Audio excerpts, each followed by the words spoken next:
So today I am answering Tim Ferriss's rapid fire questions. So Tim Ferriss is one of my favorite writers and just cool person. My favorite cool person who doesn't know I exist. Anyway, so he has this very successful podcast, and during the podcast he has some famous billionaires, awesome people, world-class performers, like he calls them, and he asks them a set of rapid-fire questions. So in this amazing book, link in the description, it's all about these people answering these questions, and he gives the questions at the end of the book. So I'm going to answer a few of them, maybe the first 5. That's fine. The first one is, rapid fire means you answer quickly, so I'm trying to answer like without thinking, just first thing that comes to my head. So the first one is, when you think of the word successful, who's the first person who comes to mind and why? Boom! First person is Beyonce. because she's queen and she just knows how to make a movement out of whatever she does. Like, people follow what she does. I mean, one picture that she puts on Instagram, the one about when she was pregnant, and it got I don't know how many views. It's like everything she puts out, music, photos, music videos, anything is like well planned.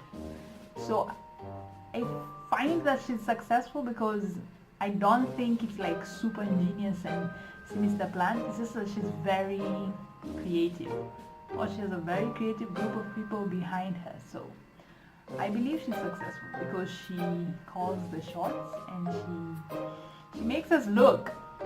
Yeah. The second question is, what is something you believe that other people think is insane?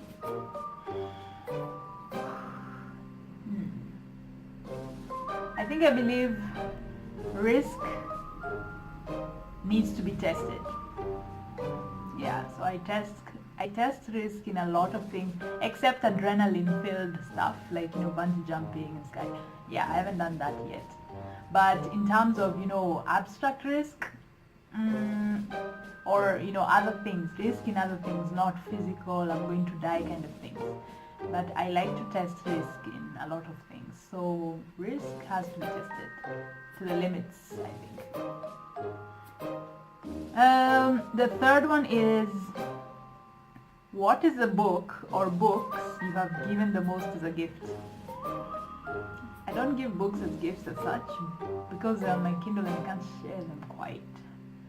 So I would say books I've recommended the most, the one I've recommended the most is probably this guy's book, Tim Ferriss's, not this book. Okay, I would recommend this book as well, but 4-Hour Work Week, that was his first book. That's the first book I bought online, and that's the book that convinced me that I can be location independent and I can be a digital nomad, which will be subject of another vlog.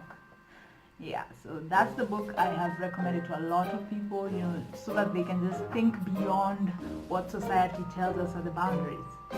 So it's a book that just opens up your mind to a lot of possibilities. So that's the book.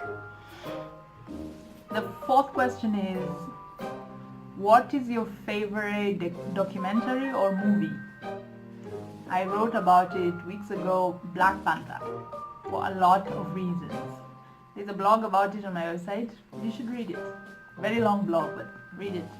I even have an audio version of it. Check it out. Fifth question. What purchase of $100 or less has most impacted your life in the last 6 months? I would say very easily The War of Art by Steven Pressfield. I've written about this as well. It's a book that pushed me back to my art and showed me how I should just look at it as something I do for its own sake. So, whether I'm creating vlogs or I'm just creating jewelry or I'm drawing, it's something that I'm doing because I'm doing it for its own sake and because I'm following the muse that's telling me, you know, put your creativity in this form. Okay, so that book just took me back to that mindset which I really needed at the time, and I still put it in my head right now. Art for art's sake. There's a vlog about it as well. So that's 5. I guess I'll be answering the rest in the next few weeks. Okay? Ciao!